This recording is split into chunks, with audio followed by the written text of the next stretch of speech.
Hi guys, so good evening and welcome back to my magical world. Okay, it's not evening, it's morning na pala. So it's 1:30 in the morning right now, and today is January 11, 2024.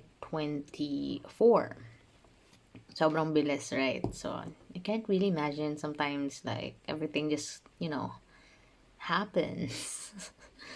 So I think I have a productive day yesterday. Yan, yesterday na kasi ano na ngayon, a morning. So I um I went to another government establishment and finished my transaction, and luckily natapos naman siya, pero hindi siya complete. Like I I wasn't able to fully complete my entire appointment. Ayan. So so far so good. But naiinis ako kasi you know that I always got news from people. Like they always tell me, important matters. It's not even chika, it's facts. So, ayan, I got some news and there are, hindi na naman siya fair. Like, there are, paano ba? There are injustices. Like, I don't like hearing about it. Actually, kasi it makes me mad. Pero hindi lang halata. But, my blood is boiling. My core, is mad as hell whenever I hear some injustices. So, I try to confirm it to people kung ano man. I really don't know. Like, of course, wala naman ako sa position to have a say on that kasi um hindi pa naman din ako ganun katagal sa service. But alam mo yun, alam mo talaga when there is something wrong. So I don't know, like naiinis ako, and these things, like I have to be really far from that environment kasi it's not good for me and my soul. Okay? So, but I'm really grateful to those people that are, backing up my name whenever I am not in that room.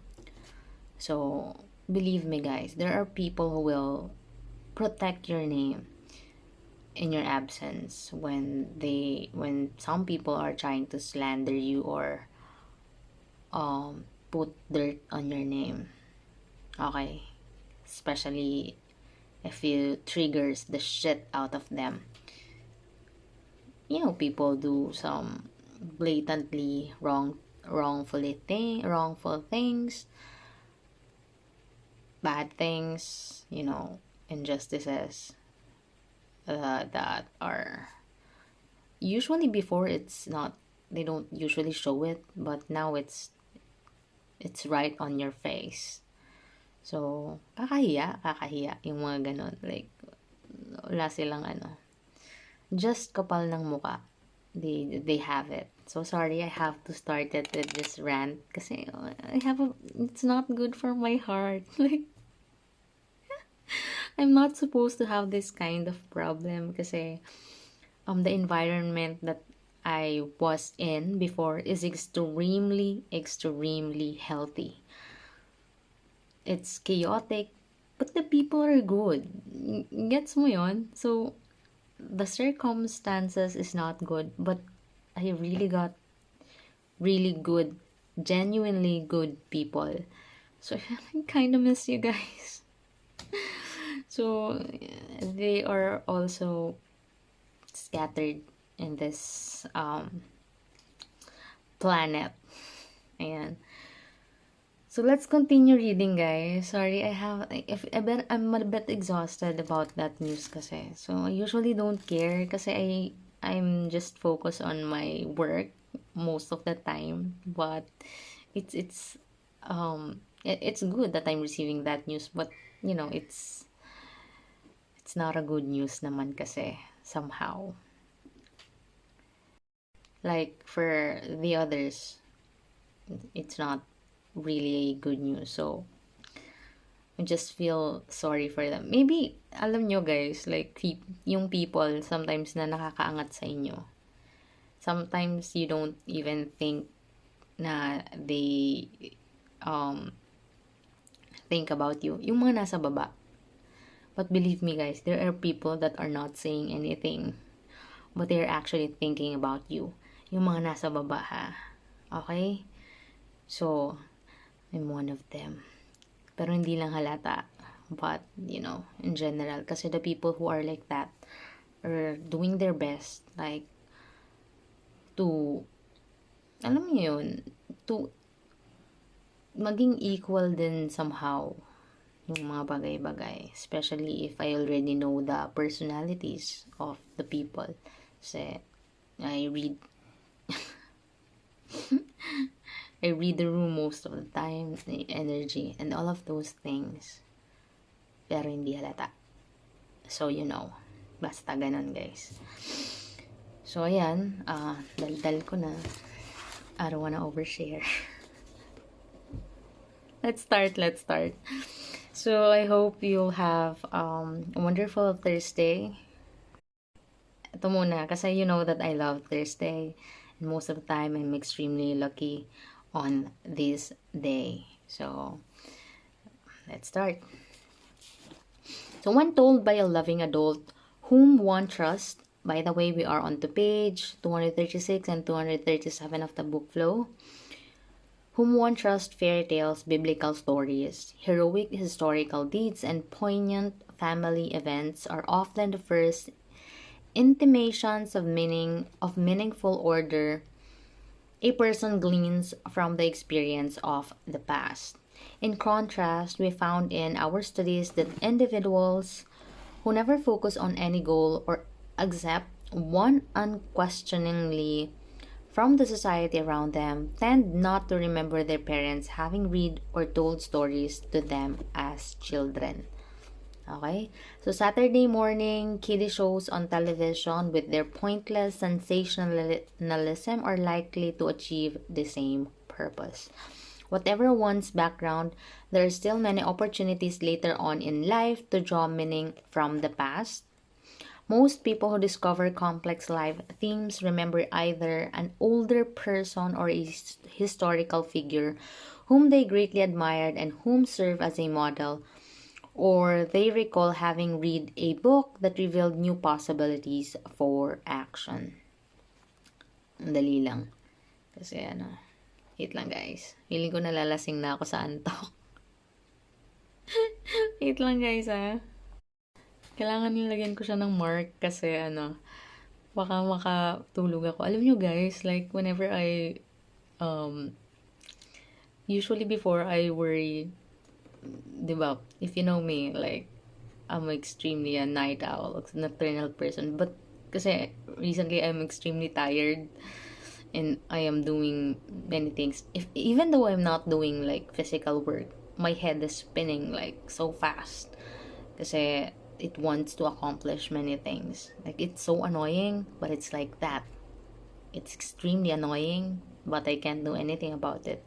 It's just is. So, sometimes, mahirap relax. But sometimes, when I meet people, grounded people, that helps me, ground my energy and all of that. Yan, nasa stabilize. Okay, so I need people who are like that, more of like that. I have people like that before, and they give me really juicy advice. So, kind of miss them, So, wait lang. Yan, continue na tayo. So, for instance, a now famous social scientist widely respected for his integrity tells how when he was in his early teens, he read A Tale of Two Cities and was so impressed by the social and political chaos Dickens described, which echoed the turmoil his parents had experienced in Europe after World War I, that he decided then and there that he would spend his life trying to understand why people made life miserable for one another. Another young boy reared in a harsh orphanage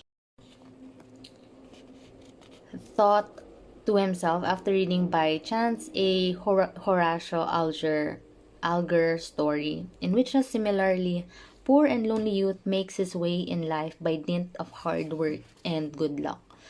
Ako guys, I'm a combination of those two. Hard work and good luck.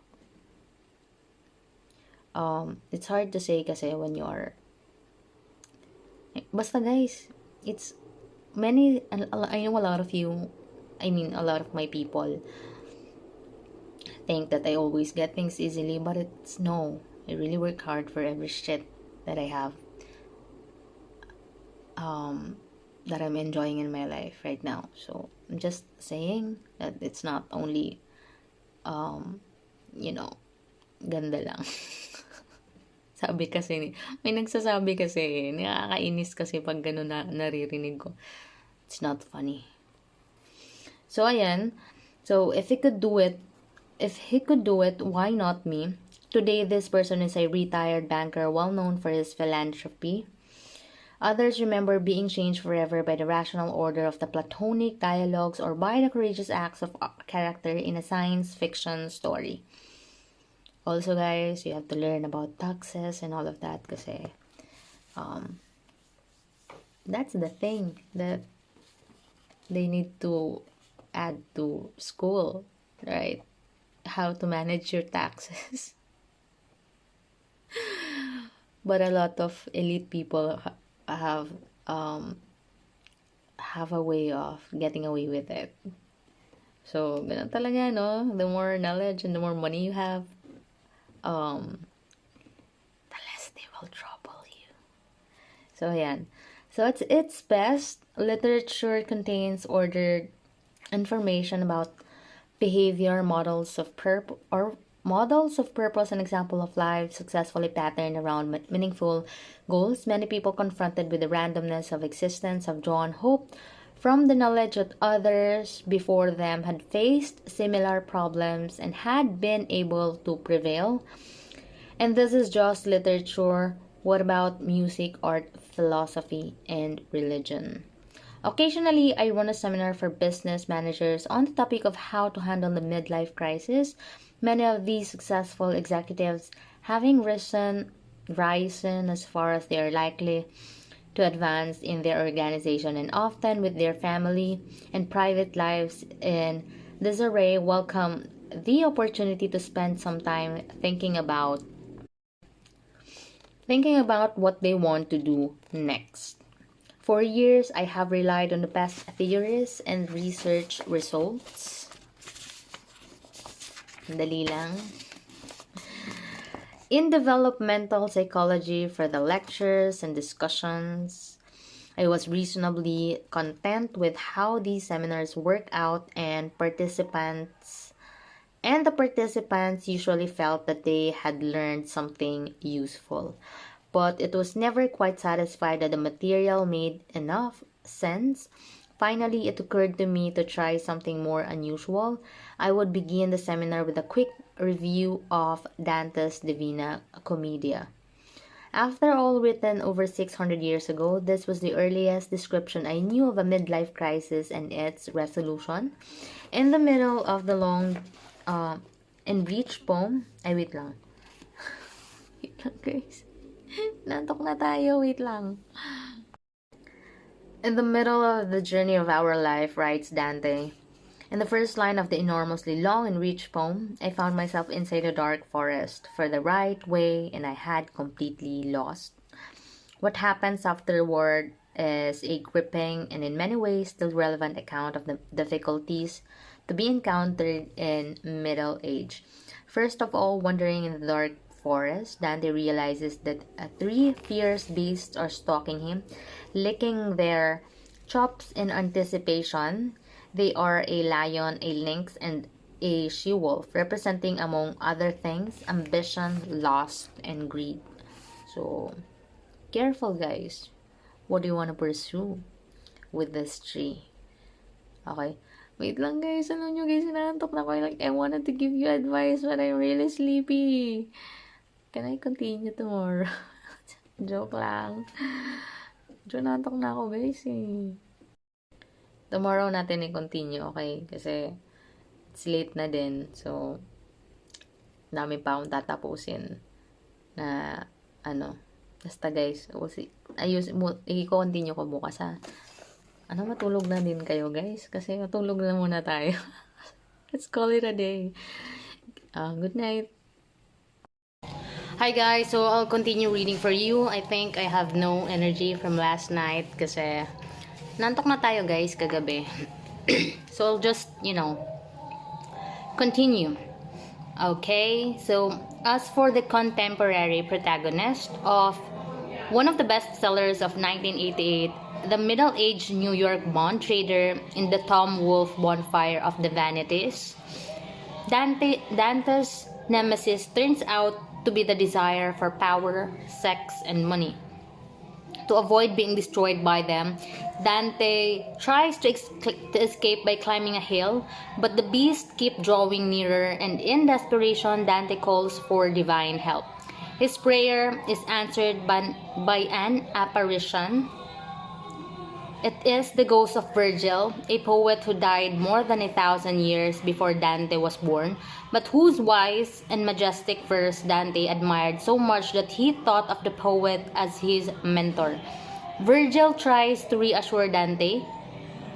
The good news is that there is a way out of the dark forest.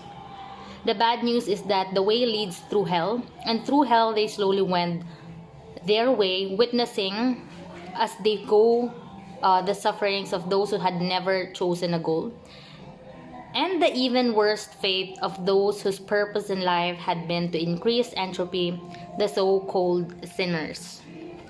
Ayan. I was rather concerned about how the hurried business executives would take to this centuries-old parable. Chances were, I feared, that they would regard it as a waste of their precious time. I need not have worried.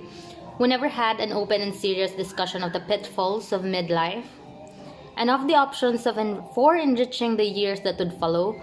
As we had after talking about the Commedia, later several participants told me privately that starting the seminar with Dante had been a great idea.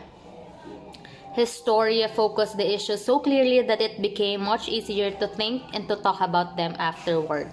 So Dante is an important model for another reason as well.